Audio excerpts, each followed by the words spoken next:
क्षण कर्म चेतन बंधकारु, कर्म के अवसान का कह कर स्वरूप यथार्थ जग का, जो किया उपकार है उसके लिए जिन वाणी माँ को वंदना शत बार है, वंदना शत बार है, वंदना शत बार है।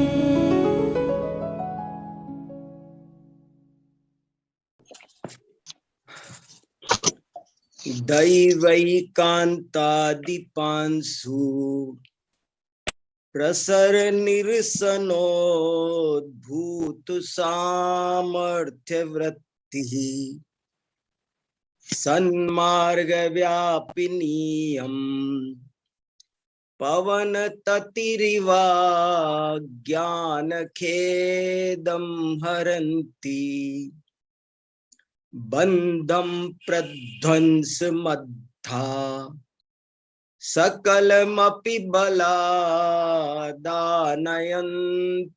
नितान्तम्, नीति स्याद्वादिनिब्धा द्रगवगम भृतां निर्वृतिं वह प्रदेयात्, निवृत्तिं वह प्रदेयात्। आज मैंने मंगलाचरण के रूप में जिस श्लोक का पाठ किया है उसे आचार्य विद्यानंद स्वामी ने आप्त मीमांसा की टीका अष्टसहस्री में 8वें परिच्छेद के अंतिम उपसंहार कलश के रूप में लिखा है।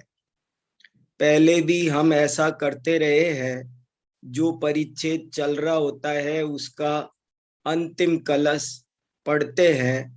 हमारा ये 8वां परिच्छेद दैव एकांत और पौरुष एकांत की मीमांसा का है, इसलिए आज मैंने उसी 8वें परिच्छेद का अष्टसहस्री में एक ये बहुत ही सुंदर कलश आया है, इसलिए मैंने आपके सामने इसको रखा है। बहुत सुंदर है। इसका हिंदी भाषा में अर्थ इस प्रकार है, देखिए। दैवैकांतादिपांसु, दैवैकांत आदि, आदि में लगा लेना, बाकी सब कम से कम दैव एकांत का विपक्ष और उस एकांत तो लगाना ही लगाना है, लेकिन और भी सब लगा लिए जाए तो कोई दिक्कत नहीं है। सारे एकांत, आदि में सारे एकांत लगा दो। दैवैकांतादि और पांसु, पांसु माने होता है धूल। देखो, शब्दों का भी हमको हमारे पास बहुत अच्छा भंडार होना चाहिए। जो लोग अच्छा ज्ञान अर्जित करना चाहते हैं, शास्त्रों का अच्छी तरह स्वाध्याय करना चाहते हैं, उनकी जड़ तक जाना चाहते हैं, उनको मेरा ये सुझाव है कि अपना शब्द भंडार बहुत अच्छा रखो। रोज 5, 7, 10 नए शब्द तैयार रहने चाहिए। हमारे आचार्यों ने जो शब्द लिखे हैं, कम से कम शास्त्रों के सारे शब्द आने चाहिए। जितना अच्छा शब्द भंडार होगा, उतना ही अच्छा हम स्वाध्याय का लाभ प्राप्त कर पाएंगे। एक बहुत अच्छा श्लोक है, उस श्लोक में ऐसा लिखा है कि जैसे राजा के पास कोश होना बहुत जरूरी है, ऐसे ही स्वाध्याय करने वालों के पास शब्द कोश होना बहुत जरूरी है। जिस राजा के पास धन का कोश नहीं है, वो राजा बर्बाद हो जाता है, कंगाल है। और जिस स्वाध्याय करने वाले के पास शब्द कोश नहीं है, उसे स्वाध्याय का असली लाभ नहीं मिल पाता है। इसलिए ये बहुत जरूरी है। बड़ा अच्छा श्लोक है। कोशस्यैव महीपानां कोशस्य विदुषामपि उपयोगो महान् यस्मात् क्लेशस्तेन बिना भवेत। अति सुंदर श्लोक है, बहुत अच्छे अच्छे श्लोक कई बार मस्तिष्क में आते हैं और बहुत मन करता है इसको समझाने लग जाऊं, फिर मैं आगे बढ़ने का भी मन रहता है तो रुक जाता हूँ। बहुत अच्छा श्लोक है। देखो इसका क्या अर्थ है कि जैसे राजा के पास धन का कोष होना चाहिए, ऐसे ही स्वाध्याय के पिपासियों के पास, ज्ञान पिपासुओं के पास में शब्द भंडार, वो वाक्य सूत्र गाथा श्लोक क्या बोल रहा है ये तब तक आप नहीं समझेंगे जब तक आपका शब्द भंडार बहुत अच्छा नहीं होगा। शब्दों के प्रॉपर अर्थ आने चाहिए बहुत सारे शब्द आने चाहिए। देखो ये कितना सुंदर, इन विद्यानंदी, अकलंक, समंत भद्र जैसे आचार्यों को पढ़ने की इच्छा रखो और शब्द भंडार नहीं हो हमारे पास में तो कैसे काम चलेगा। या तो समंत भद्र, अकलंक, विद्यानंदी को पढ़ने की इच्छा छोड़ दो और या अपना शब्द भंडार। हाँ, शब्द होगा तो पद समझ में आएगा, शब्द होगा तो अर्थ समझ में आएगा, केवल पद ही नहीं। मेरे गुरुजी कहते हैं, बोले जो अर्थ है वो शब्द के नाव पर यात्रा करते हैं। अगर अर्थ किस पे यात्रा करते हैं, बोले शब्द है घोड़ा, उस पे बैठ करके अर्थ यात्रा करते हैं। शब्द, एक और अच्छा संस्कृत की सूक्ति है, शब्द ब्रह्मणि निष्णातः परम ब्रह्मादि गच्छति। जो शब्द ब्रह्म को जानता है वही पर ब्रह्म में निष्णात होता है। इसलिए रोज एक अक्षर, आधा अक्षर जरूर, ए श्लोकेन वा तदर्देन पादेन एकाक्षरेण वा अबंध्यम दिवसम कुर्यात ज्ञानाध्ययन कर्म भी। ये भी एक बहुत सुंदर श्लोक है कि रोजाना एक ना एक शब्द जरूर याद करो, इस दिन को बांझ मत बनाओ, ऐसा लिखा है। एक भी दिन अपने जीवन का बांझ मत बनाओ, हर दिन कुछ प्रसव होना चाहिए, ज्ञान का जन्म होना चाहिए, रोज एक ना एक शब्द आना चाहिए। इसलिए देखो कैसे कितना सुंदर कलश है, मुग्ध हो जाए। अकलंक आचार्य की अष्टसहस्री आदियों को पढ़ो, जिसको शब्दों का ज्ञान होगा वो तो रीझ जाएगा। दैवैकांतादिपांसु प्रसर निरसनोद्भूत सामर्थ्य वृत्ति। ओहो, दैवैकांतादि धूल को, प्रांशु माने धूल, धूल रेत, धूल के प्रसाद, धूल की धूल भरी आंधी है, धूल चल, एकांतवाद की आंधी चल रही है। देखो क्या कहना चाहते हैं, अनादि काल से आज तक हम और आप एकांत सुन सुनकर पागल हो गए, दिमाग खराब हो गया है।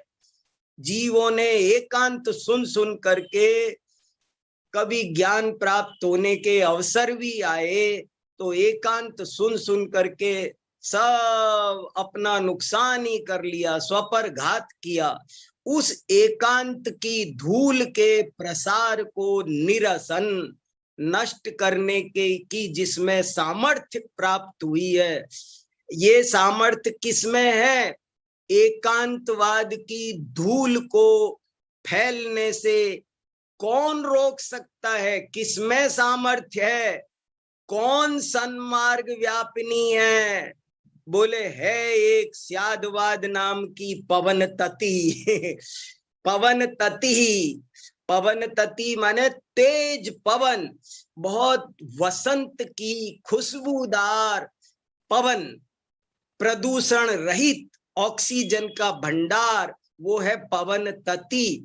वो अज्ञान खेदम हरंती, और वो अज्ञान रूपी खेद को, ये शब्द बहुत ध्यान देने लायक, अज्ञान खेदम।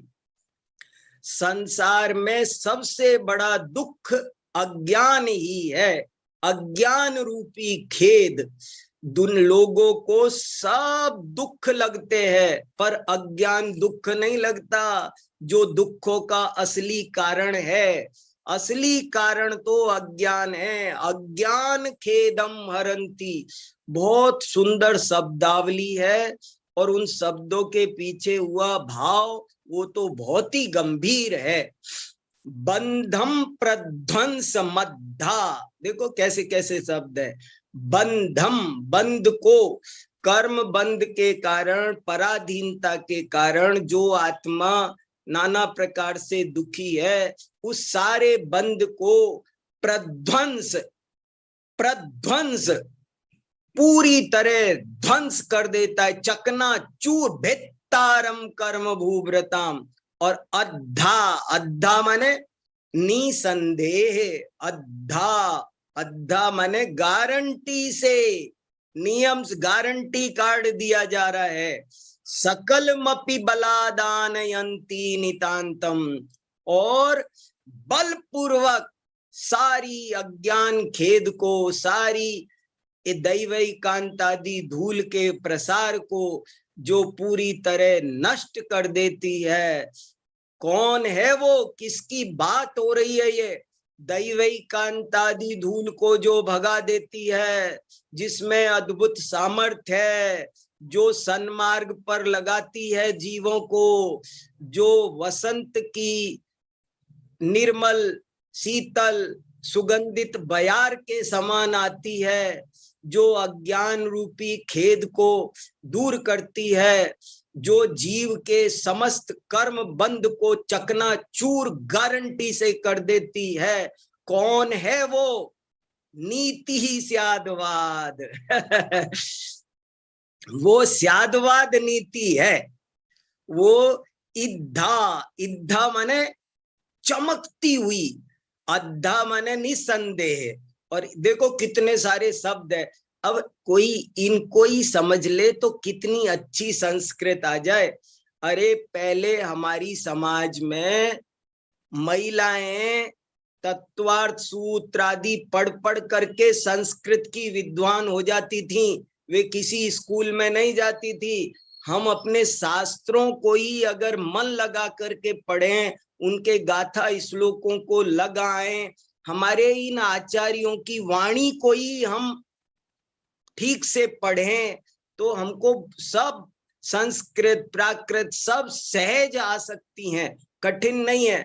देखो कितना अच्छा का अद्धा पल्ल नहीं है दीपाली जी, है वो अलग चीज है, वो तो संख्या वाचक है, गणित वाचक है। यहाँ अद्धा माने निसंदेह, संस्कृत का शब्द है। और डिक्शनरी में भी देखा मैंने अभी इसको, मुझे भी थोड़ा डाउट हुआ था, वहां यही लिखा है अद्धा माने, हाँ ये निपात होगा, दिनेश जी सही कह रहे हैं। नीति स्यादवादिनी, स्यादवादिनी नीति। इद्धा, इद्धा कहते हैं चमकदार, चमकदार, ज्योतिर्मयी, ज्योतिर्मयी नीति। और देखो छोटे छोटे शब्दों में कितना भंडार।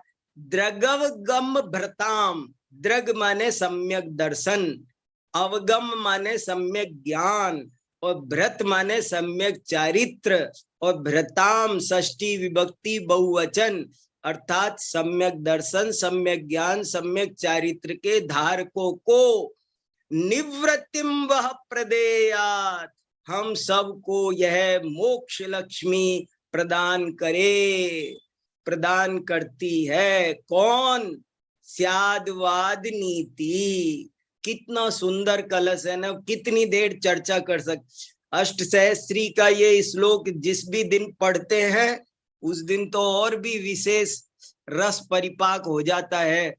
देखो एक बार फिर पढ़ता हूं, क्या कलश है, क्या विद्यानंद महाराज के हृदय में बातें होंगी स्यादवाद को लेकर के, कैसा ये लोग चिंतन करते होंगे। हम सबको एक अवसर मिला है कि हम समंत भद्राचार्य, अकलंक, विद्यानंदी, इनके पेट में प्रवेश करके, उनके हृदय में प्रवेश करके वे क्या कहना चाहते हैं, इसे समझने के लिए हम सबको प्रमाद रहित होकर उद्यम करना चाहिए। दैवैकांतादिपांसु प्रसर निरसनोद्भूत सामर्थ्य वृत्ति। गाना भी चाहिए सब लोगों को, इन्हें गाना चाहिए, शुद्ध गाने की कोशिश करनी चाहिए, कोशिश तो करनी चाहिए, जैसा गा पाए वैसा गा पाए। एक बात ये बता दूं कि कोशिश करने से बहुत जल्दी वो सब समस्या हल हो जाती है। ऐसा ही कोई स्वरूप है जो लोग बिल्कुल नहीं गा सकते, जो वज्र भट्ट होते हैं, वे भी ऐसा अभ्यास करने से तत्काल उनके ज्ञानावरण का क्षयोपशम होता है और वे बहुत बुद्धिमान होते हैं, श्रुति प्रसन्न होती है उन पर। दैवैकांतादिपांसु प्रसर निरसनोद्भूत सामर्थ्य वृत्ति सन्मार्ग व्यापिनीयम पवन ततिरिवा ज्ञान खेदम हरन्ति बंदम प्रध्वंस मद्धा सकलमपि बलादानयन्ति नितान्तम नीति स्याद्वाद निधा द्रगवगम भ्रताम निवृत्तिम वह प्रदेयात। हिंदी अर्थ एक बार फिर बोल देता हूं, मन नहीं भर रहा है इसलिए। जो दैवैकांतादि धूल को, अच्छा इसमें से नीचे से पढ़े क्या संदेश भाई? लो नीचे से पढ़ लेते हैं, कोई अपने से स्खलन हुआ होगा तो पता चल जाएगा। भाग्य एकांत, पुरुषार्थ एकांत आदि रूप धूलि के प्रसर को निरसन करने की सामर्थ्य वाली पवन के समूह के समान यह स्यादवाद नीति है। सन्मार्ग में व्याप्त है, अज्ञान रूपी खेद को हरण करने वाली है, शीघ्र ही बलपूर्वक, देखो ये बलपूर्वक भी शब्द बहुत बार आया है, प्रवचन सार में आया, हठात मोहम निहत्य, ये विकारों को देखो पुरुषार्थ का महत्व, कि वो जितना भी हमारा विकार है, मोह को कोई मेहरबानी करके हमें हटाने नहीं देगा। हम जब तक ताकत नहीं लगाएंगे। मेरे पिताजी कहते कि एक खूंटा जमीन में गाड़ना हो तो जमीन से हाथ जोड़ के प्रार्थना करो कि हमें खूंटा गाड़ना है, तुम जरा सी जगह दे दो, तो कभी भी नहीं मिलेगी। तुम तो खूंटा जमीन पर रखो और हथौड़े से ठोको, अपने आप जगह मिल जाएगी। ऐसे ही मोह को नष्ट करने के लिए आप चाहो कि कभी दोस्तों की, घर वालों की, सबकी परमिशन मिल जाएगी, नहीं, शीघ्र ही बलपूर्वक संपूर्ण कर्म बंध को अतिशय रूप से प्रध्वंस करने वाली है। सतत बुद्धि को प्राप्त होती हुई ऐसी यह स्यादवाद नीति आप सम्यक दर्शन ज्ञान चारित्रधारी महापुरुषों को निवृत्ति प्रदान करे। देखो आपको, हमको लग रहा है कि आज हमें आचार्य विद्यानंद स्वामी आशीर्वाद दे रहे हैं। कितना ऊंचा आशीर्वाद दे रहे हैं। विद्यानंद स्वामी हमको आशीर्वाद दे रहे हैं, देखो तो सही कितना अच्छा ये कलश है। आशा है आप सब इसका पाठ करेंगे और इसका आनंद लेंगे। बहुत अच्छा कलश है। अब हम चलते हैं आप्त मीमांसा का, जहां हमारा स्वाध्याय चल रहा था। आखिरी कारिका एक बार आपको दिखाते हुए, और उसमें एक पैराग्राफ लास्ट में पढ़ना रह गया था, उसको पढ़कर फिर कुछ इंपॉर्टेंट बात कहेंगे। आखिरी कारिका जो इस परिच्छेद का सार है। इस परिच्छेद में 4 कारिकाएं हैं। पहली कारिका दैव एकांत, दूसरी कारिका पौरुष एकांत, तीसरी कारिका उभय एकांत और अवक्तव्य एकांत, लेकिन चौथी कारिका हमारे आपके सबके बहुत ज्यादा काम की है, जिस पर हमको सारा समाधान इस 91 नंबर की कारिका में छुपा हुआ है। इसलिए ये हमसे इग्नोर ना हो जाए, इसलिए आज इसको जरा अच्छे से देख लेते हैं। समाधान इसमें लिखा हुआ है, वस्तु स्थिति क्या है वो यहाँ लिखी हुई है, और इसकी टीका हमने कल पढ़ ली थी, लेकिन अंतिम एक पैराग्राफ छोटा सा 5 लाइन का छोड़ दिया था, उसको भी मैं पढ़ देता हूं, फिर कुछ बातें करते हैं। अबुद्धि पूर्वापेक्षायाम इष्टानिष्टम स्वदैवतः, बुद्धि पूर्व व्यपेक्षायाम इष्टानिष्टम स्वपौरुषात्। अबुद्धि पूर्व की अपेक्षा से, इस कारिका को याद कर लो तब अच्छा रहेगा, क्योंकि ये विषय बहुत क्रांतिकारी जरूरी विषय है, और अगर सुलझेगा नहीं तो ये कारिका याद रहेगी तो अपने आप सुलझा देगी। अबुद्धि पूर्वापेक्षायाम इष्टानिष्टम स्वदैवतः, बुद्धि पूर्व व्यपेक्षायाम इष्टानिष्टम स्वपौरुषात्। के देखो, अबुद्धि पूर्वक की अपेक्षा से देखा जाए तो सारा इष्ट या अनिष्ट कार्य अपने दैव से होता है, और यदि बुद्धि पूर्वक की अपेक्षा से देखा जाए तो सारा इष्ट और अनिष्ट अपने पुरुषार्थ से होता है।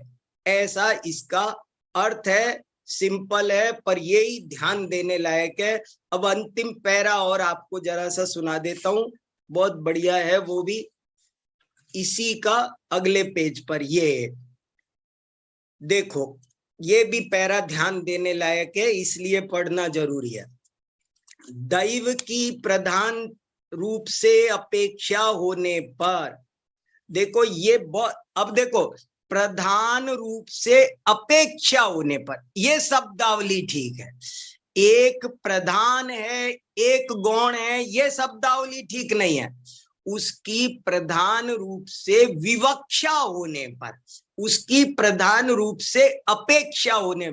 मुझे तत्वार्थ सूत्र के 5वें अध्याय का एक सूत्र बहुत बहुत बहुत महत्वपूर्ण लगता है, वो है अर्पिता नर्पित सिद्धे। वस्तु उत्पाद व्यय द्रव्यात्मक है, वस्तु द्रव्य पर्यायात्मक है, नित्यात्मक है। पूछा, महाराज ये बात विरोधी कैसे सिद्ध होगी? तो उन्होंने उत्तर दिया कि ये सिद्ध होगी अर्पिता नर्पित सिद्धे। एक को अर्पित करो, दूसरे को अनर्पित करो, तुम्हें दोनों बात समझ में आ जाएगी। दैव की प्रधान रूप से अपेक्षा होने पर, विवक्षा होने पर, अपेक्षा कहो विवक्षा कहो, दैव की प्रधान रूप से अपेक्षा होने पर पदार्थ की सिद्धि कथनचित दैव से होती है। पुरुषार्थ की प्रधान रूप से अपेक्षा होने पर पदार्थ की सिद्धि कथनचित पुरुषार्थ से होती है। और ये कोई गलत फहमी में मत रह जाना कि कथनचित माने 50-50 नहीं होता है। 50-50 किया तो उभय एकांत हो जाएगा, निरपेक्ष रखा तो उभय एकांत हो जाएगा, दोनों को सापेक्ष रखेंगे तब तीसरा भंग बनेगा। तीसरा भंग बनाने में बहुत लापरवाही हो जाती है। तो देखो, पुरुषार्थ की प्रधान रूप से अपेक्षा होने पर पदार्थ की सिद्धि कथनचित पुरुषार्थ, कथनचित माने आधी नहीं, कथनचित माने किसी अपेक्षा से, एक अपेक्षा से दैव से कार्य सिद्धि हो रही है और एक अपेक्षा से पुरुषार्थ से कार्य सिद्धि हो रही। ये अपेक्षा है, 50-50 वाला मामला नहीं है। और क्रम से दोनों की अपेक्षा होने पर दोनों से अर्थ की सिद्धि होती है। और युगपत दोनों की अपेक्षा करने पर अर्थ की सिद्धि के विषय में मौन आलंबन करना पड़ता है। हाँ दिनेश जी, 100%। माने ये जब वो वस्तु स्व चतुष्टय की अपेक्षा सत्य है पर चतुष्टय की अपेक्षा असत्य है, इसका मतलब ये कभी नहीं है कि वो 50% सत्य है और 50% असत्य है। नहीं, वो स्व चतुष्टय की अपेक्षा 100% सत्य है पर चतुष्टय की अपेक्षा वो 100% असत्य है। दैव की प्रधान रूप से विवक्षा हो तो कार्य की सिद्धि 100% दैव से होती है। पुरुषार्थ की विवक्षा हो, बुद्धि पूर्वक व्यापार ही चेष्टा की विवक्षा हो तो कार्य की सिद्धि 100% पुरुषार्थ से होती है। इसी का नाम स्यात है, जब विवक्षा बताते जा रहे हैं। और क्रम से दोनों की अपेक्षा होने पर दोनों से अर्थ की सिद्धि होती है। और युगपत पूछा जाए, युगपत दोनों की अपेक्षा करने पर अर्थ की सिद्धि के विषय में अवक्तव्य रहना पड़ता है, मौनालंबन करना पड़ता है। इसलिए अर्थ की सिद्धि कथनचित अवाच्य है। इत्यादि प्रकार से दैव और पुरुषार्थ से अर्थ की सिद्धि के विषय में पहले की तरह सप्तभंगी की प्रक्रिया को लगा लेना चाहिए। कहने का मतलब यही निचोड़ ये हुआ। अब इसका निचोड़ क्या हुआ? इतनी सारी बात का कोई हमसे पूछे, आप सीधा सीधा बताओ वस्तु स्थिति क्या है, आखिरकार वस्तु स्थिति क्या है? तो इसका उत्तर ये है कि वस्तु स्थिति सप्तभंगात्मक है। कार्य की समझ में, वस्तु स्थिति क्या रही? इतनी बहस के बाद में क्या रहा, रिजल्ट क्या रहा? दैव से कार्य सिद्धि माने कि पुरुषार्थ से माने? तो रिजल्ट है सप्तभंगात्मक वस्तु स्थिति है। दैव की अपेक्षा से स्यात् दैवकृत, स्यात् पौरुषकृत, स्यात् उभयकृत, स्यात् अवक्तव्य, स्यात् दैवकृत अवक्तव्य, स्यात् पौरुषकृत अवक्तव्य और स्यात् दैव पौरुषकृत अवक्तव्य। ऐसी वस्तु स्थिति है। वस्तु स्थिति सप्तभंगात्मक है, अनेकांतात्मक है। स्यादवाद अनेकांत तक पहुंचाने के लिए ही तो है। स्यादवाद उस अनेकांत तक पहुंचाने के लिए है। इसलिए वस्तु स्थिति ये है। मैं एक बात और आपसे कहना चाहता हूं कि अपन सब लोग खूब चर्चा कर रहे हैं। मेरे पास आज करीब करीब 50 पृष्ठ आए हैं और मैंने सब पढ़े हैं और मैं बहुत गदगद हूं। और लोग जिस तरह से मेहनत कर रहे हैं मुझे बहुत संतोष हो रहा है। जो न्याय विद्या बहुत दुर्लभ होती जा रही थी, विलुप्त सी हो रही थी, जिसके पढ़ने वाले विरल थे, उसको आज इतने लोग पढ़ रहे हैं, इतने परिश्रम से पढ़ रहे हैं। बहुत बारीकी में जा जाकर लिख करके कितना रात और दिन आप सब लोग जिस तरह से अध्ययन कर रहे हैं वो सब, और बहुत सूक्ष्म पकड़ के साथ में आपके सबके उत्तर आ रहे हैं, बहुत बढ़िया है।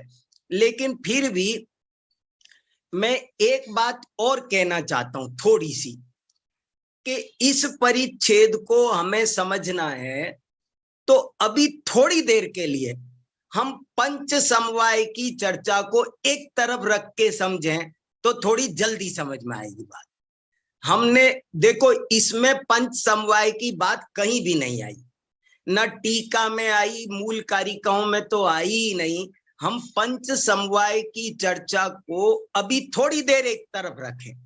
इसमें सिर्फ ऐसे ही निमित्त उपादान शब्द भी यहां नहीं आए। मैं नहीं चाहता कि निमित्त उपादान वाली बात को भी यहां पर हम लगा करके अभी उलझें, उसको हम बाद में लगा लेंगे। और सट द्रव्यों के परिणमन, दैव एकांत और पौरुष एकांत की बात को भी सभी द्रव्यों पर घटित करें, ये भी मैं अभी नहीं चाहता। ये बात जो चल रही है, मैंने बहुत बारीकी से देखा, साफ साफ लिखा है सर्व प्राणिषु पौरुषम। सर्व प्राणिषु, प्राणियों की बात है ना। ये पुरुषार्थ का जो स्वरूप, अभी हमें इस विषय को समझना है। हमें इस 8वें परिच्छेद को यदि अच्छे से समझना है तो मैं ऐसा सोच रहा हूं कि उसे बाद में लगा लेना, लेकिन अभी निमित्त उपादान वाला सिद्धांत भी एक तरफ रखो, 5 समवाय वाला भी एक तरफ रखो, सिर्फ दैव एकांत और पौरुष एकांत वाला मुद्दा सुलझा लो, पहले अच्छे से सुलझा लो। ये सुलझ जाएगा तो बाद में देखेंगे। और दैव एकांत और पौरुष एकांत में भी 6 द्रव्यों पर मत जाओ, अभी जीवों पर ही जाओ, क्योंकि ये सारी चर्चा इष्टानिष्टम स्वदैवत सर्व प्राणिषु पौरुषम, ये जीव की चर्चा, ये हमारी कार्य सिद्धि की बात हो रही है। हमारी कार्य सिद्धि कैसे हो, इसकी चर्चा चल रही है।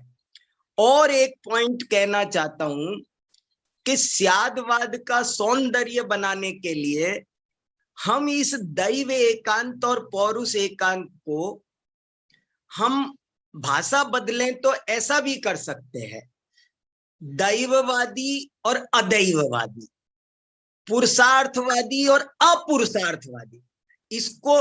इसको हमें विरुद्ध धर्म बनाना है ना, तब स्यादवाद बनेगा। जैसे एक होता है हेतुवादी, एक था आगमवादी, एक था प्रत्यक्षवादी, लेकिन आचार्य देव ने उनके 2 भंग कर दिए। 2 पार्टी, एक नायक चाहिए, जैसे 2 पार्टी 2 समानांतर चाहिए ना, तो उन्होंने 2 रखे, हेतुवाद और अहेतुवाद। ऐसे ही यहाँ पर हम केवल 2 चीज रखे, पुरुषार्थवाद और अपुरुषार्थवाद। ये एक बहुत बड़ा मुद्दा शास्त्रों का, दार्शनिकों का, आचार्यों का, किताबों का है कि आखिर हमारे कार्य कैसे सिद्ध हों, हमारे कार्य कैसे सिद्ध हों, तो पुरुषार्थ से होंगे कि भाग्य से होंगे। और हमारे कार्य भी लगाओ, आप थोड़े से अपने कार्यों को भी लगाओ। जैसे हमारे कार्य क्या है, जैसे देव पूजा। अब आप ये समझो, हमें पूजा करनी है, हमें स्वाध्याय करना है, हमें गुरु उपासना करनी है, हमें दान देना है। अब आप इस पे घटित करो, ये कैसे होगा? देव पूजा, दान, गुरु उपासना आदि कार्य, मुझे सम्मेद शिखर की यात्रा करनी है, ये कार्य कैसे होगा? मुझे तीर्थंकर बनना है, ये कार्य कैसे सिद्ध होगा? मुझे वीतराग बनना है, ये कार्य कैसे? तो ये परिच्छेद बहुत अच्छा समझ में आएगा, ऐसा मेरा समझना है। मैं आपको सुलझाने के लिए ये बातें रख रहा हूं। ये विषय बहुत अच्छा सुलझ जाएगा और हमारे प्रयोजन से जुड़ जाएगा। हमें मंदिर बनाना है। आप ये समझो, मेरी कॉलोनी में मंदिर नहीं है, आप कार्य रखो ना। अब इस चर्चा को थोड़ा सा प्रैक्टिकल करो। यूं समझो, मेरी कॉलोनी में मंदिर नहीं है और मंदिर बनाना है। अब कैसे? और मैं ये भी बात कहता हूं कि अभी आप ये भी छोड़ देना थोड़ी देर कि पर में पुरुषार्थ नहीं चलता। अभी आप इस बात को भी एक तरफ रख दो। यहाँ ये बात सामान्य कथन है, यहाँ सब चलता है। आप ये बताओ, मुझे मेरी कॉलोनी में मंदिर बनाऊं कि नहीं बनाऊं? और बनाना है तो कैसे बनेगा? दैव के भरोसे बनेगा कि पुरुषार्थ से बनेगा? हमें हमारे कार्य, देव पूजा, गुरु, मुझे स्वाध्याय कर, ये संस्कृत सीखना, प्राकृत सीखना, आप्तमीमांसा पढ़ना, ये सम्यक दर्शन करना मेरा काम है, मेरा उद्देश्य है सम्यक दर्शन करना। ये कैसे होगा? अपने इन कार्यों पर घटा घटा कर अगर हम ये देखेंगे, मान लो हमें पंच कल्याणक कराना है, मंदिर बन गया, अब पंच कल्याणक कैसे होगा? कैसे होगा वंश कल्याणक? तो इन चीजों, अपने कार्यों को जोड़कर हम, मान लो मुझे मेरे गांव में एक औषधालय खोलना है, एक विद्यालय खोलना है, समाज सुधार का कोई काम करना है, मान लो हमें हमारे देश को गुलामी से मुक्त कराना है, हमें हमारे देश पर कोई आक्रमण हुए हैं और हमें उनसे हमारे देश को मुक्त करना है। हाँ दिनेश जी, मैं बहुत इंपॉर्टेंट बात मैं बहुत सोच रहा हूँ, जैसे आप रात और दिन डूबे हो ना, ऐसे ही मैं भी, मेरे भी यही चल रहा है, खाते पीते सोते जगते, ऐसा रस आ रहा है, ऐसा आनंद आ रहा है, पता नहीं क्या दैव और पुरुषार्थ की मैत्री है। कौन सा तो दैव है हमारा कि हम इनको पढ़ रहे हैं और ऐसा ही अपन पुरुषार्थ कर रहे हैं, हम भी लगे हैं जबरदस्त। अपन को ये दैव एकांत और पौरुष एकांत बहुत बढ़िया समझ में आएगा। आप सबको आज मैं केवल दिशा दिखा रहा हूं, इसको समझने का आपको सरस आनंद आएगा, कली कली खिल जाएगी। हमारे जीवन में हम, हमारे काम क्या है? देव पूजा, गुरुपास्ति, स्वाध्याय, संयम, तप, दानं चेति गृहस्थानाम सत्कर्माणि दिने दिने। ये हमारे काम है कि नहीं है? हमें सम्यक दर्शन करना है कि नहीं? हमें भेद विज्ञान रूप कार्य करना है कि नहीं? वो कैसे होगा? और उसी का समाधान इसमें भरा हुआ है, जो आप सब लोग निरंतर खोज रहे हो। बिल्कुल पौरुष और अपौरुष। और बड़ी गजब की बात है, और ये भी समझकर चलना, दूसरी एक बहुत इंपॉर्टेंट क्लू देता हूं आपको। ये चीज जब हम भूल जाते हैं, एक सूत्र हम भूल जाते हैं, तब उलझ जाते हैं। हमको ये सूत्र बिल्कुल नहीं भूलना है कि ये जो दो धर्म है, स्यादवाद में जो परस्पर विरुद्ध दो धर्म लिए जाते हैं, ये दोनों परस्पर अविनाभावी होते हैं, एक ही दूसरे को सिद्ध करता है, और एक जाए तो दूसरा जाता है। ऐसा उदाहरण दिया है, एकोदरा पृथक ग्रीवा अन्योन्य फल भक्षिण असहंता तम विनश्यन्ति भारुंडा इव पक्षिण। के जैसे भारुंड पक्षी, उसके भारुंड पक्षी होता था प्राचीन काल में, आजकल लुप्त प्रजाति हो गई उसकी। हाथी जितना बड़ा होता था, हाथी से भी बड़ा, आकाश में उड़ा करता था और बहुत खाता था, बहुत बड़ा शरीर था, खाने को बहुत चाहिए होता था। उसके दो मुंह होते थे, ऐसा लिखा है, तो दो मुंह से खाना खाता था। एक दिन उसके दोनों मुंह में लड़ाई हो गई आपस में। एक मुंह दूसरे से कहने लगा, तू ज्यादा ज्यादा खा रहा है, मुझे कम खाने दे रहा है। और गुस्से में एक मुंह ने दूसरे मुंह को जहर खिला दिया। अब क्या होगा? दूसरा मुंह मरेगा या पूरा भारुंडी मर जाएगा? ऐसे ही अगर अस्ति जाएगी तो नास्ति भी जाएगी। हेतुवाद और अहेतुवाद मुझे बार बार याद आ रहा है, क्योंकि अभी निकला है। हेतु, आप कोई ज्ञान अकेले हेतुवाद से कर बताओ, आप कोई ज्ञान अकेले अहेतुवाद से करके बताओ, पॉसिबल ही नहीं है। ऐसे ही कोई कार्य ऐसा नहीं है जो दैव और पौरुष की मैत्री के बिना संपन्न होता हो। अब उसे बुद्धि पूर्वक की अपेक्षा से देखते हैं तो वो पौरुष की से सिद्ध हुआ लगता है, कहा जाता है। और ये भी चर्चा मैंने कल उठाई थी कि कहा ही जाता है या होता है। बात तो कही जाते की है, स्यादवाद तो कथन का ही खेल है, लेकिन जैन दर्शन एक अनुभववादी दर्शन भी है। वो कहता है कि कहा जाता है तो वैसा है भी, यदि कहा जाता ही है और है नहीं तो फिर कथन झूठ हो जाएगा। ये एक बड़ा दोष उपस्थित होता है। सम्मेद शिखर में वास्तव में निकटत्व दूरत्व धर्म है कि नहीं, ये एक मुद्दा है। जिसको बहुत से लोगों ने, अन्य दार्शनिकों ने काल्पनिक कहा है। काल्पनिक नहीं है, उसमें निकटत्व दूरत्व धर्म है नहीं, होते नहीं तो कहे कैसे जाते, कहे जाते इससे सिद्ध होता है भी। वस्तु के बारे में ही कहा जा रहा है, एकदम सही है। तो इसलिए इस चीज को ऐसे बड़ा प्यारा परिच्छेद है ये, और बहुत अच्छी बात है। लेकिन अभी इसको आप वो और द्रव्यों में क्या पुरुषार्थ होता है और क्या है क्या नहीं है, हाँ पंच कल्याणक क्या, कोई भी कार्य दैव और पुरुषार्थ। और मैंने दो पार्टी इसलिए बनाई कि बहुत से लोगों के ऐसे प्रश्न आ रहे हैं, दैव में हम ये भी ले लें क्या, दैव में हम वो भी ले लें क्या, दैव में योग्यता आ जाएगी क्या, दैव में स्वभाव। मैंने कहा आप ऐसा करो, दो टुकड़े कर लो, पुरुषार्थवाद और अपुरुषार्थवाद।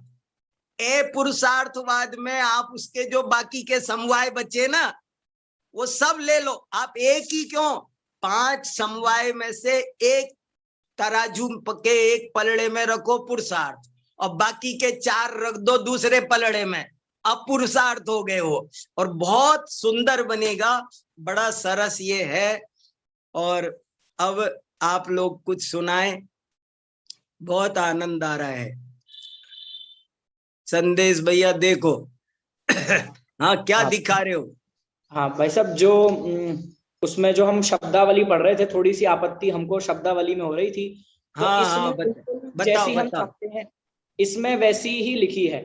हाँ ये वाली पीडीएफ में हाँ, देखिए, अबुद्धि पूर्वक हुए कार्य की अपेक्षा में इष्ट अनिष्ट कार्य अपने दैव से हुए हैं, ऐसा माना जाता है। ये देखो कैसे मैंने ये आपको बताया। मैंने 47 नए भी पढ़े, और कितने उदाहरण दिए हैं, कैसे कैसे उदाहरण दिए हैं। दैव नय और पुरुषार्थ नय देखना आप, देखो क्या लिखा है। दैव नय के बारे में लिखा है कि, और दैव नय और पुरुषार्थ नय पढ़ के सुनाता हूं आपको। वहां लिखा है, दैव नय से देखा जाए तो कोई व्यक्ति मधु का छत्ता लेने गया था और उसे उस छत्ते में मणि मिल गई। और पुरुषार्थ नय से देखा जाए तो कोई शहद को यत्न से प्राप्त कर रहा है। अब पता नहीं ये शहद का उदाहरण क्यों दिया, मुझे थोड़ा सा खटका। शहद का उदाहरण क्यों दिया, क्या देना था, कोई और उदाहरण नहीं था क्या? ऐसे लिखा है, कोई व्यक्ति शहद लेने गया और उसने ऐसे ऐसे शहद की पुरुषार्थ से प्राप्ति की, तो ये पुरस्कार नय हो गया। और उसी को उसमें उस छत्ते में कहीं से मणि मिल गई कोई, तो वो हो गया दैव ने। ऐसा शहद का उदाहरण दिया है। तो जो भी है, ऐसे ही काल ने, अकाल ने, ये भी सब आए हैं। अब पुरुषार्थ में सब ले आ जाएंगे, काल वगैरह सब आ जाएंगे। एक तरफ रखो पुरुषार्थ, एक तरफ काल। चलो हाँ बोलो संदेश भैया। और भाई साहब, इसकी प्रायोगिकता, इस बात की प्रायोगिकता बहुत देखने में मिलती है। जितने भी बुद्धिपूर्वक कार्य होते हैं, हम उसको सबको पुरुषार्थ पे मर देते हैं, और जितने हमसे बुद्धिपूर्वक कार्य होते हैं, मतलब हमारी भाषा में ही, हमारे स्वाभाविक भाषा में ही बिल्कुल ऐसी ही भाषा निकलती है। जैसे कहते हैं गलती से हो गया, तो वो अबुद्धिपूर्वक को भाग्य पे मर ही देते हैं, और जो अच्छा होता है, बुद्धिपूर्वक होता है, उसको पुरुषार्थ पे मर देते हैं। लेकिन होता दोनों में है। यदि बुरा काम भी होता है तो उसमें पुरुषार्थ भी होता है, भले ही विपरीत पुरुषार्थ हो। दोनों चीजें उसमें होती हैं। बहुत बढ़िया। अच्छा देखो, हमारे साथ भाई साहब अभय जी हैं, और कल भी कई लोगों के प्रश्न थे, और भी किसी के कुछ प्रश्न हो तो आज पूछ लो, बहुत अच्छा मौका है। आदरणीय राकेश जी भाई साहब भी आज हमारे बीच में हैं। अरे तो बहुत बढ़िया भैया, बहुत अच्छा, आज तो आनंद है। फिर सुनो इन लोगों को, हमें थोड़ी देर पहले पता नहीं चला, नहीं हम और पहले रोकते, और 10-5 मिनट ज्यादा हो तो सुन लेना इन सबको। जी बिल्कुल भाई साहब, सुनो सुनो सुनो, बहुत अच्छा। जय जिनेंद्र सभी को। हाँ जय जिनेंद्र भाई साहब। आज आपने जिस ढंग से इसका प्रतिपादन किया है, कि इस प्रकरण को इसी संदर्भ में ही देखना चाहिए, जी, बजाय इसके कि हम उसमें 5 समवाय और कारण कार्य व्यवस्था और निश्चय व्यवहार इनको लगाएंगे तो फिर थोड़ा उलझ जाएंगे।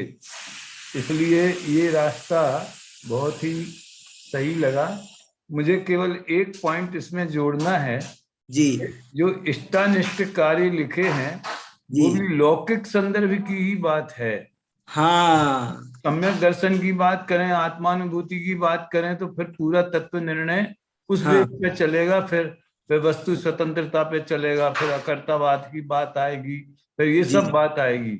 ये तो जो बहुत आपने जो 8-10 कार्य बताए ना, पंच कल्याणक कराना जी, है, जो जी, मंदिर जी, बनाना है, फिर हाँ, प्रतिष्ठा करानी है, कि ये इन धंधा व्यापार है, हाँ, तो हाँ, ये है, घर के शादी ब्याह है, दुनिया को यही इष्टनिष्ठ कार्य लगते हैं। हाँ, बहुत और बढ़िया, जो अन्य दैवीकांतवादी वगैरह जो डेवलप हुए हैं वो हाँ, इन्हीं इष्टनिष्ठ कार्यों के संदर्भ में हुए हैं। हाँ, बहुत अच्छा, मुख्यतया तो वही है, बाकी उनने फिर मोक्ष में भी लगाया होगा, सम्यक दर्शन में भी लगाया होगा, वो जुदी बात है। हाँ, लेकिन जगत के दृष्टि से देखा जाए तो जगत को अपने लौकिक कार्यों की इष्टता और अनिष्टता से ही प्रयोजन है, और वो उसी का समाधान दैव और पुरुषार्थ के माध्यम से चाहती है कि हम क्या करें, हमारे हाँ, करने से होगा कि किस्मत में होगा सो होगा। हाँ, तो इसमें मुझे लौकिक कार्यों की मुख्यता हाँ, दिखती है। ये बस बात मुझे कहना है। और हाँ, संदेश ने तो बहुत अच्छा जो अभी जो बोला था वो भी, हाँ, वो बहुत मतलब वो पॉइंट बहुत बढ़िया था वो, है ना? हाँ, बस मुझे इतना ही कहना है, फिर राकेश जी को कुछ कहना हो या और पर कोई प्रश्न हो आएंगे तो उनकी चर्चा करें। हाँ, हाँ, हाँ, और आप में से किसी के प्रश्न हो, दिनेश जी ने भी कुछ प्रश्न ग्रुप पे डाले थे, यदि वे हाँ, भी वो भी, हाँ, तो रख सकते हैं जी।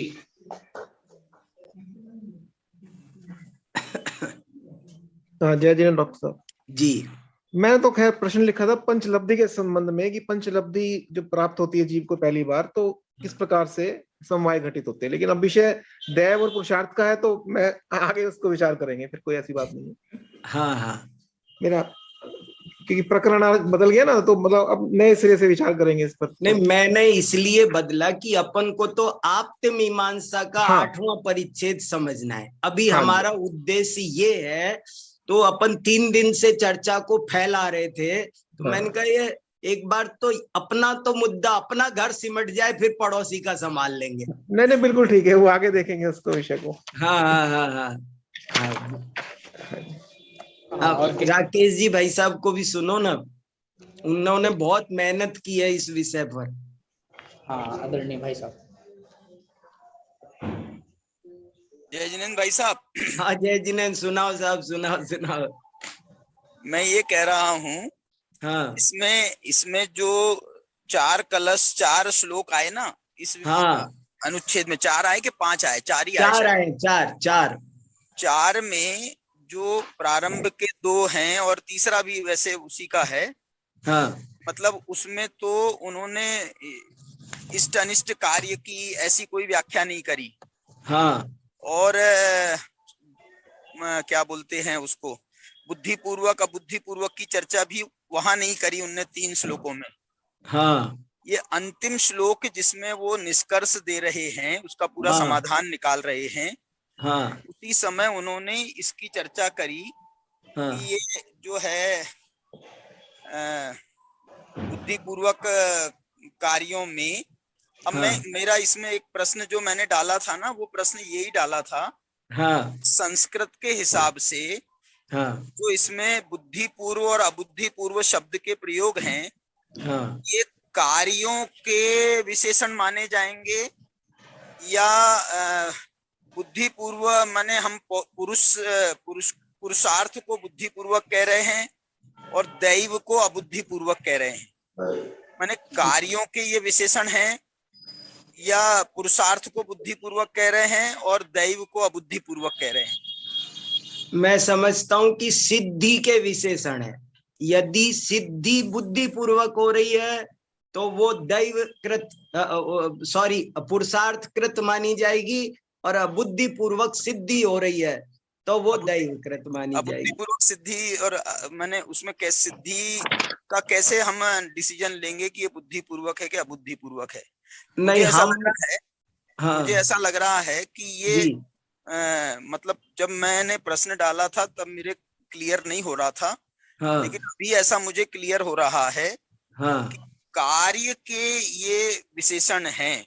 हाँ जैसे जैसे तुम आपने उदाहरण दिए ना, सारे बुद्धिपूर्वक कार्यों के उदाहरण दिए, हाँ अथवा अथवा हाँ हम जैसे अबुद्धिपूर्वक कार्यों के यदि उदाहरण सोचें तो हाँ भैया हम जो है ना यहाँ इस मनुष्य जन्म में कैसे पैदा हो गए, हाँ या हम गरीब ही क्यों हो गए, या हाँ हम जो जो इस टाइप के विशेषण होते हैं ना, जिसके हमको हमारे पास में कोई हाँ हमारे पास में कोई समाधान नहीं है बुद्धिपूर्वक, बराबर बराबर, तो उसको हम दैव से अबुद्धिपूर्वक कार्यों में हाँ, हम दैव को उसका कारण मान करके अपने चित्त को शांत करें, अपना समाधान करें कि भाई इसमें ज्यादा माथापच्ची लगाने से फायदा भी नहीं है, हम कोई निष्कर्ष पर पहुंच भी नहीं पाएंगे, और यदि सही हम है, पहुंच भी जाएं हाँ तो तुम क्या कर लोगे भाई? हाँ पूर्व पहले तुमने पाप किए हैं तो उसकी हाँ सजा भुगत रहे हो, पुण्य किया है तो उसका सजा भुगत रहे हो, मैंने उसका फल पा रहे हो, जो भी हाँ है, मतलब वो अबुद्धिपूर्वक कार्य हो गए। और जो बुद्धिपूर्वक कार्य हैं हाँ उनमें हमको जो है ये विचार नहीं करना चाहिए उस समय हाँ कि ये तो भैया जो होना होगा होगा, जो होना हाँ होगा होगा, जो दैव होगा तो हो जाएगा, नहीं होना होगा तो नहीं होगा। बुद्धिपूर्वक कार्यों में हमको पुरुष को प्रधान करना चाहिए, अपने पुरुषार्थ को प्रधान करना चाहिए। माने हाँ पुरुषार्थ को प्रधान करना चाहिए, माने हमको अपना, जैसे हम बच्चों में संस्कार डालें क्या नहीं डालें, हाँ क्योंकि अब बच्चे तो अब जो है भैया जिसकी जो होनार होगी सब अपने कर्म साथ में लेके आए हैं, अब जो बराबर, होनार होगी हो जाएगा, जो नहीं होना होगा नहीं होगा। हाँ ये जो विचार है ना, ये विचार होगा तो वही, होगा तो वही, लेकिन हमने ये विचार करके हमने अपने प्रयत्नों को अवॉइड करना या हमने छोड़ देना भगवान भरोसे, फिर तो उनको सड़क पर छोड़े आओ बच्चों को, हाँ हाँ हाँ पास भी क्यों रखते हो, फिर उनको छोड़े आओ ना, फिर जो होना होगा हो जाएगा। हाँ ये मेरा ये कहना है, ये हम कार्यों के आधार पर जो स्थूल कार्य हैं, जो बुद्धिपूर्वक कार्य हैं, जैसा आपने उदाहरण भी दिए, बहुत बहुत मैंने आपने जो है उसको वहां तक पहुंचाया है। अब मैं ये दूसरा ये कहना चाह रहा हूँ, हाँ इसी प्रकार हमको हम जो है ना सारे कार्यों में, मतलब ये तो हमारा एक उन्होंने एक देखो मूल में जो बात थी कि पुरुष से होता है क्या दैव से होता है, उसका समाधान वो ये कर रहे हैं कि पुरुष भी माने पुरुषार्थ भी दैव के आश्रित है, और दैव भी पुरुषार्थ के आश्रित है। माने वहां वो ये जवाब दे रहे थे, पुरुषार्थ दैव के आश्रित है, दैव पुरुषार्थ के आश्रित है, अकेला ना पुरुषार्थ कुछ करने में समर्थ है ना दैव कुछ करने में समर्थ है। लेकिन जब यहाँ पर उन्होंने समाधान किया तो यहाँ पर उन्होंने थोड़ा स्पष्ट निर्देश ये दिया कि बुद्धिपूर्वक कार्यों में तुम पुरुषार्थ को प्रदान करो, अबुद्धिपूर्वक कार्यों में तुम दैव को प्रदान करो, और पुरुषार्थ करोगे तो तुमको समाधान मिलेगा, माने तुम्हारे को अपना थोड़ा समाधान महसूस हो। भैया अब देखो मैंने तो अपने बच्चों के लिए बहुत जितना कर सकता था किया, अब उसके बाद में यदि गलत होता है तो भैया हो सकता है उनने ऐसे ही कर्म लेके आए हों, तो हमको समाधान अपना करना है, हमको अपना समाधान करना है। तो हमने पुरुषार्थ किया, इसमें भी समाधान किया अपना, और दैव पर छोड़ा अबुद्धिपूर्वक कार्यों में, वो भी हमारा समाधान अपने को समाधान करने का तरीका है। मतलब आचार्य यहाँ पर हमारा समाधान करा रहे हैं। मुझे ऐसा लगता है कार्य तो जो निमित्त उपादान दोनों की सन्निधि में, दैव पुरुषार्थ दोनों की सन्निधि में, पंच समवाय की सन्निधि में, कार्य तो वैसे ही होते हैं जैसे उनकी जो वस्तु स्थिति है, मतलब जो भी है वो कार्य तो वैसे ही संपन्न होते हैं, सारे कार्य, सारे दुनिया के कार्य। लेकिन यहाँ पर उन्होंने समाधान में बुद्धिपूर्वक और अबुद्धिपूर्वक कार्यों को लेकर के हमको एक दिशा निर्देश दिया है, ऐसा मुझे प्रतीत होता है। इनकी शब्दावली है कि ये दोनों अविनाभावी होते हैं, अविनाभावी। ये मतलब पौरुष और दैव ना। हाँ, सारे ही पूरे जो 8 परिच्छेद चले हाँ, आए हाँ, हमारे, बिल्कुल, बिल्कुल, उसमें अस्ति नास्ति द्वैत अद्वैत नित्य अनित्य भेद अभेद, बोले ये अविनाभावी है। एक होगा तो दूसरा भी होगा, और दूसरा नहीं होगा तो एक भी नहीं होगा। होंगे तो दोनों होंगे, नहीं तो दोनों नहीं होंगे। सही है, एकदम सही है, सही है, सही अच्छा, है। नहीं, मैं ये कह रहा हूँ होंगे तो दोनों होंगे, लेकिन अंत में निष्कर्ष देते समय उन्होंने हमको मुख्य किसको करना, किस कार्य में किसको मुख्य करना, किस कार्य में किसको मुख्य करना, ये भी तो संदेश दिया ना। मैंने वहां पर उनने दोनों को सामने रख करके नहीं कहा कि तुम बुद्धिपूर्वक भी दोनों को सामने रखो, अबुद्धिपूर्वक कार्यों में भी दोनों को सामने रखो, ऐसा नहीं कह रहे। हाँ हाँ हाँ। मतलब अंत में वो जब उन्होंने, मतलब मुझे ऐसा लगता है जो चौथा छंद है, चौथा श्लोक है, हाँ, वो हमारा समाधान करने का श्लोक है। वो समाधान कर रहे हैं हमारे, वो निष्कर्ष नहीं दे रहे हैं, वो निष्कर्ष नहीं दे रहे हैं कि कार्य कैसे संपन्न होते हैं। वो ये बता रहे हैं कि तुम्हारा समाधान किसमें है, हमारा प्रयोजन की सिद्धि किससे होगी, ये बताना चाह रहे हैं। हाँ हाँ, ऐसा पता नहीं, ऐसा आप बताओ। जी जी। अच्छा, एक ये जिज्ञासा हुई भाई साहब अभी कि ये प्रवचन सार में दैव नय और पुरुषार्थ नय में शहद की प्राप्ति का उदाहरण क्यों दिया? मैं ये कह रहा था, एक उन्होंने उदाहरण नींबू का भी दिया है ना, नींबू का उदाहरण काय में दिया है, काल ने अकाल ने में? वो तो नियति अनियत ने में दिया है। हाँ हाँ, और हाँ। और काल ने में दिया है डाली पर पका हुआ आम, काल हाँ, ने उसमें से, आम का उदाहरण है, बराबर। और पाल में पका आम अकाल ने से। लेकिन ये पुरुषार्थ और दैव वाले नय में शहद की प्राप्ति की बात कही। मुझे तो ये लगता है भैया कि आचार्य जंगल में बैठे हैं, हाँ, वहां पर जंगल में बैठे हैं अथवा एकांत स्थान में बैठे हैं। हाँ, अब जो है ना, वो जो घटनाएं उनके सामने वो देखते थे, उन्हीं घटनाओं के वो उदाहरण बना रहे हैं। इसको मतलब हम उसमें अपनी चरणानुयोग संहिता से ना जोड़े। सही है, सही है। देख रहे हैं ना काम की, भैया आया वो कोई आदमी गांव से पकड़ के ले आए, वो उनने जो है वो मधु का छत्ता दूर अलग करवा दिया। अलग करवा दिया, वहां से उसको क्या मिला है, उसमें वो रत्न मिल गया। हाँ, रत्न मिल गया उसमें। जी भाई साहब, जी रत्न का ही उदाहरण दिया है, नींबू के उदाहरण। कारण तो बड़े विचित्र हैं, जैसे पुण्य के लिए 79 गाथा प्रवचन सार में अभिसारी का, उसको अपन उनके पक्ष विपक्ष में कुछ कह रहे हैं ऐसा थोड़ी मानेंगे। हाँ, बराबर। जो जगत में होता है, हाँ, उसको उदाहरण बना लिया उन्होंने, ऐसा। हाँ, बिल्कुल सही है। मतलब ऐसे ही समाधान करना पड़ेगा हमको अपना। नहीं, मैंने सोचा कोई और भी बात आपके किसी के भी ध्यान में हो तो नहीं, आज आप थे तो पूछ लिया। प्रश्न ही आपके कहने से खड़ा हुआ। मतलब ये बात हमारे चित्त में तो सोचा भी नहीं था। था छत्ते का उदाहरण, तब ये बात, जबकि मेरे को खुद ये है, एक बार मैंने पंडित जी की सभा में एक कोई होटल में कोई किसी ने गजक खरीदी, किसी कोई दुकानदार से उसने गजक खरीदी, ऐसा मैंने व्याख्यान में कह दिया। तो मेरे को पंडित जी की डांट सुनने पड़ी थी कि बोले तुमने होटल का उदाहरण क्यों दिया।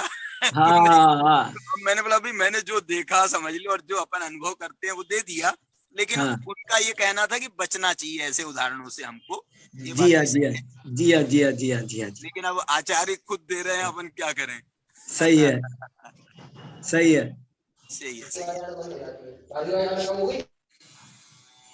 डॉक्टर साहब एक बात मैं, हाँ जी, हाँ बोलिए दिनेश जी। हाँ, मैं ये कह रहा था, जैसे इसमें हम ये प्रैक्टिकल देखें कि जैसे दैव से हमें बुद्धि मिली है, इंद्रियां मिली है, हम शास्त्र को पढ़ सकते हैं, तो ये तो दैव से प्राप्त हुई है हमें। तो अब हमें ये प्रैक्टिकल लाइफ में ये देखना है कि हम अपने उपयोग को तत्व में लगाएं, निर्णय में लगाएं, प्रमाण करें, भेद ज्ञान प्राप्त करें। तो दैव से जो प्राप्त हुआ है उसको हम पुरुषार्थ पूर्वक अपना कार्य करें तो इसकी सार्थकता है।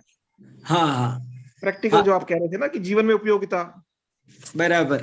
अपने कार्यों में हम पुरुषार्थ को पूरा इस्तेमाल करें अपने, जो हम लेकिन फिर भी मैं अभी ऐसा सोच रहा हूँ, जैसे भाई साहब राकेश जी ने भी कहा ना अभी कि वो अंतिम कारिका में वो हमको मार्गदर्शन दे रहे हैं, पर मैं सोच रहा हूं कि इसको ऐसे लेने की बजाय हम ऐसे लें कि ऐसा कहा जाता है।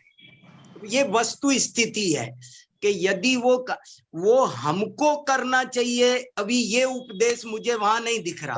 अच्छा।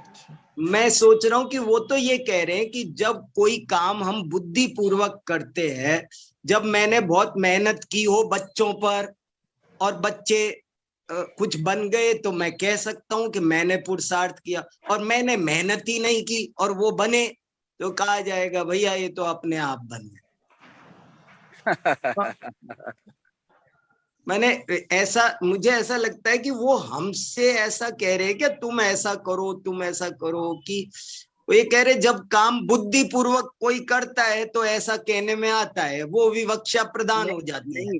डॉक्टर साहब मैं ये कह रहा हूँ, अब चरणानुयोग की विवक्षा में उपदेशी शैली होती है, तो ये उपदेशी शैली में तो यही कहा जाएगा ना कि ऐसा करो, माने उससे कोई फर्क नहीं पड़ रहा है। बराबर करो कह करके भी, उपदेश शैली में ऐसा कह करके भी यदि नहीं होगा, भाई हमने बता दी, अंगीकार कर लिया, हम मुनि बन गए, अब उसके बाद उनको केवल ज्ञान नहीं हुआ, तो हम तो तुमको आरोप लगाएंगे, यार तुमने जबरदस्ती हमको मुनि बनवा दिया, केवल ज्ञान हुआ नहीं।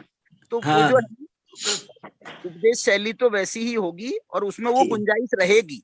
रहेगी और वो उसका अर्थ यही समझना चाहिए। मैं यही तो कह रहा हूँ। ठीक है, सही है। नहीं हुआ है ना, जो नहीं हुआ है, आपका बुद्धि गोचर था क्या, बताओ। अच्छा, आपने मुनि दीक्षा ली तो बुद्धि गोचर कार्य तो आपने कर लिया। अब केवल ज्ञान की प्राप्ति नहीं हुई तो ये बुद्धि गोचर था क्या? बुद्धि गोचर नहीं था ये, इसलिए उसको दैव में डालो ना, उसको दैव में डाल दो। बहुत सही है, बहुत सही है। ऐसा करके उसका समाधान हो जाए। बहुत अच्छा। अभी समय भी हमारा हो रहा है। यहाँ पे बुद्धि पूर्वक और अबुद्धि पूर्वक कार्यों की चर्चा चली। बुद्धि पूर्वक और अबुद्धि पूर्वक भाई साहब ऐसे दो कार्यों का विभाजन वास्तव में मेरे ख्याल से नहीं है। असल में जैसा हमारी बुद्धि में था वैसा कार्य उग जाए तो हम उसे बुद्धि पूर्वक कह देते हैं, और जैसा बुद्धि में नहीं था वैसा हो तो उसे अबुद्धि पूर्वक कहते हैं। और अब जैसा बुद्धि में था वैसा नहीं हुआ तब भी हम उसको दैव के ऊपर से ही कथन कर देते हैं। यानी कि आदरणीय राकेश जी भाई साहब ने जो बात कही कि हमारा जो प्रयोजन हो, हमारा जो कहने का उपदेश का प्रयोजन हो, उस हिसाब से इन दोनों का हम कथन कर देते हैं। यदि किसी का तनाव मिटाना है, निराशा मिटानी है, उसने किया, पुरुषार्थ भी किया और कार्य नहीं हुआ, तो तनाव निराशा मिटाने के लिए उससे कह देंगे भैया दैव से होते हैं कार्य। और जो प्रमादी होता है उससे कहेंगे कि पुरुषार्थ करो। संदेश मैं ये कह रहा हूँ, इसमें एक तो बुद्धिपूर्वक बुद्धिपूर्वक से भी हम निर्णय करेंगे, और दूसरा इष्टानिष्टम शब्द भी है।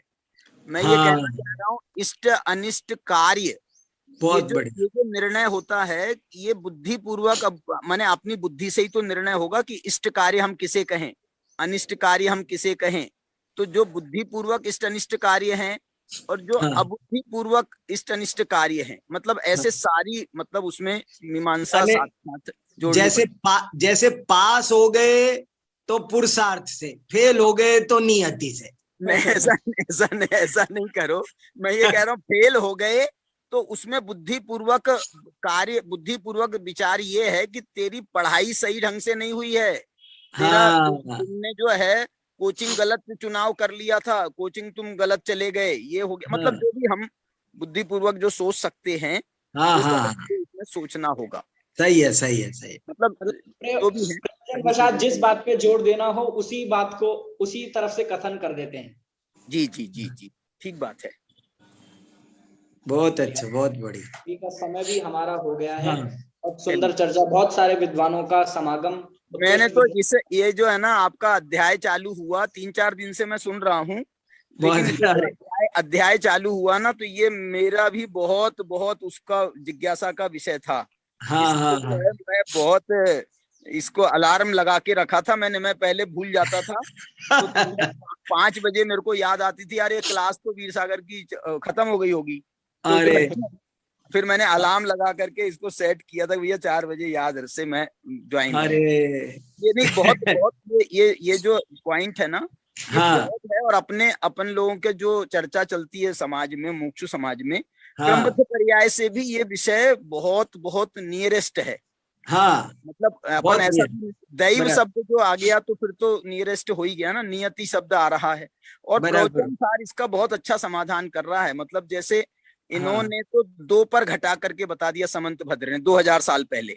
और अमृत चंद्र ने उसमें समझ लो, आप कह रहे थे ना कल कि और भी इसके हम जो है कलश श्लोक बना सकते हैं, अध्याय बना सकते हैं, 10 के 20 भी बना सकते हैं, आप कह रहे थे। तो अमृत चंद्र ने काल अकाल पर आप एक अध्याय बनाओ, नियति पर एक अध्याय बनाओ। और मालूम है 5 समवाय के भी भाई साहब उसमें 10 नए हैं। बराबर, मैं ये 10 नए बता रहा हूँ आपको। स्वभाव और अस्वभाव का एक नए है। है में स्वभाव है, पंच समवाय में एक स्वभाव है। स्वभाव नए, अस्वभाव नए, काल अकाल का भी है तो वो भी एक नए है। कांटे का उदाहरण है, कांटे का। नहीं, नियति अनियति का है। फिर उसमें एक उदाहरण जो है ना वो है सर्वगत और असर्वगत का। नहीं, सर्वगत असर्वगत का तो शायद उसमें जाता था क्षेत्र में। इसमें निमित्त का उदाहरण मालूम है कौन सा? निमित्त के नए, ईश्वर नए और अनीश्वर नए। ईश्वर नए को निमित्त प्रधान और अनीश्वर नए को निमित्त के अपोजिट। कैसी गुणी नए और अगुणी नए जाएगा? गुणी नए अगुणी नए भाई साहब वो जो है ना साक्षी में भी चले जाते हैं। साक्षी या साक्षी में भी चले जाते हैं वो लोग। बहुत बढ़िया इम्पोर्टेंट बात कही आपने ये तो। बहुत अच्छी, बहुत अच्छी। ये सबके पेयर बना बना कर चीज समझनी चाहिए। बहुत बढ़िया, बहुत बढ़िया। सप्तभंगी लगा लो, सप्तभंगी लगा लो। सब में सप्तभंग लगेगा पूरा। मैंने यहाँ पर 47 नयों की क्लास लगाई थी भाई साहब। तो ये 47 नयों की सप्तभंगियां लगाई थी सभी की। और सप्तभंगी लगाने पर ये जो 47 नए है ना, ये एक्चुअल जोड़ियां इसमें 20 हैं। नहीं, 21 हैं जोड़ियां, 21 और 21 into 7 करेंगे तो ये इसके जो है ना सप्तभंगी बनेंगी 147। 47 नयों पर एक सप्तभंगी तो उनने लगा दी हमारे को, आचार्य अस्तित्व नास्तित्व की। और बाकी बचे हमारे 20। तो 20 जोड़ियां हैं और उन पर सप्तभंगी लगाएंगे तो 147। मैंने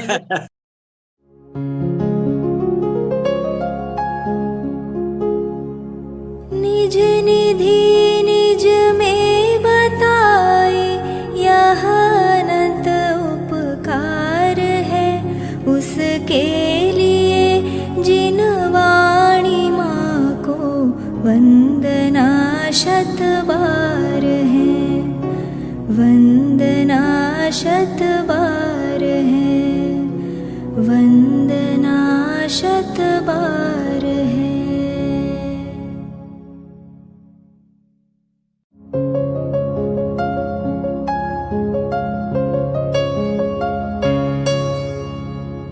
जिन वाणी भारती तो ही जपो दिन रैन, जो तेरी शरणा गहे सो पावे सुख चैन। जा वाणी के ज्ञान ते सूझे लोकालोक, सो वाणी मस्तक नवो सदा देत हो ढोक, सदा देत हो